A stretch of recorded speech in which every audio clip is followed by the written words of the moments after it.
வைபவ், நந்திதா, தான்யா hope, Suresh சக்கரவர்த்தின் நிறைய பேர் நடித்த ரணம் அறம் தவறேல் மூவி ரீசெண்டாக OTT ரிலீஸ் ஆச்சு. மூவியோட ஸ்டோரி என்னன்னா, ஹீரோ ஒரு ஃபேஷியல் ரெகக்னிஷன் ஸ்கெட்ச் ஆர்டிஸ்டாக இருக்காரு. இறந்து போன முகம் செதஞ்சு இருக்க டெட் பாடிஸ்க்கு இந்த மாதிரி தான் ஃபேஸ் இருக்கும்னு ப்ரெடிக்ட் பண்ணி அதை ஸ்கெட்ச் பண்ணுவார். இது இல்லாமல் போலீஸ் ரிப்போர்ட்டுக்காக க்ரைம் ஸ்டோரியும் ப்ரிப்பேர் பண்ணி தருவார். ஒரு நாள் இவர் க்ரைம் ஸ்டோரி எழுதி தர ஸ்டேஷனுக்கு பக்கத்தில் எரிஞ்சு போன கால் ஒரு பாக்ஸ்குள்ளே கிடைக்குது. அதே மாதிரி டிஃப்ரெண்ட்டான ஏரியாவில் பாடி, கை இதெல்லாம் கிடைக்குது. இந்த கேஸில் ஹீரோவோட ஹெல்ப் வேணும்னு இன்ஸ்பெக்டர் சொல்கிறாரு. சில க்ளூஸ் அண்ட் லீட்ஸ் ஹீரோக்கு கிடைக்குது. இப்போ அந்த இன்ஸ்பெக்டர் இந்த கேஸில் ஹீரோவை தலையிட வேணான்னு சொல்கிறாரு. நெக்ஸ்ட் டே இன்ஸ்பெக்டர் காணாமல் போயிடுறாரு. அந்த போஸ்ட்டுக்கு தான் தான்யாவை அசைன் பண்ணுறாங்க. அவங்க ஹீரோவோட ஹெல்ப் கேட்டு 2 பேரும் சேர்ந்து நிறைய க்ளூஸை கண்டுபிடிக்கிறாங்க. ஃபைனலாக ஒருத்த மேலே சந்தேகப்பட்டு அவனை பிடிக்க போகிறாங்க.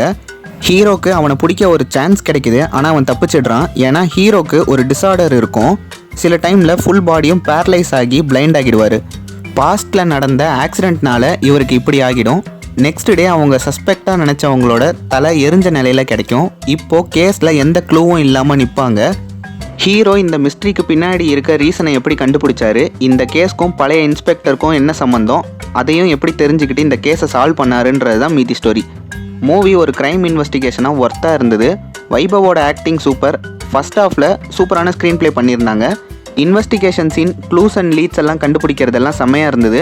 பார்க்குறப்போ நமக்கே த்ரில்லிங்காக இருக்கும். செகண்ட் ஹாஃபில் பாதிக்கும் மேலே ஃப்ளாஷ்பேக் சீன் தான். ரொம்ப ஸ்லோவாக இருந்துச்சு. சாங்ஸு, சென்டிமெண்டல்லாம் வச்சு ரொம்ப போர் ஆக்கிட்டாங்க.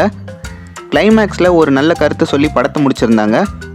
செகண்ட் ஹாஃபில் மட்டும் ஃப்ளாஷ்பேக் போர்ஷனை கொஞ்சம் கம்மி பண்ணி தேவையானதை மட்டும் காட்டியிருந்தாங்கன்னா த்ரில்லிங் எக்ஸ்பீரியன்ஸை படம் ஃபுல்லாக கேரி பண்ணியிருக்கலாம். மூவிக்கான IMDb ரேட்டிங் 6. மூவி ஆஹா OTT ஆப்பில் அவைலபிளாக இருக்குது. நல்ல மூவி, கண்டிப்பாக பாருங்கள்.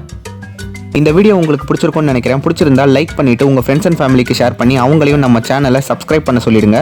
நம்ம சேனலில் இதே மாதிரி நிறைய movie reviews, movie updates, trailer, teaser, break டவுன்னு நிறைய கண்டென்ட் இருக்குது. அதையும் பாருங்கள். நெக்ஸ்ட் வீடியோவில் உங்களை சந்திக்கிறேன். பை பை மக்களே.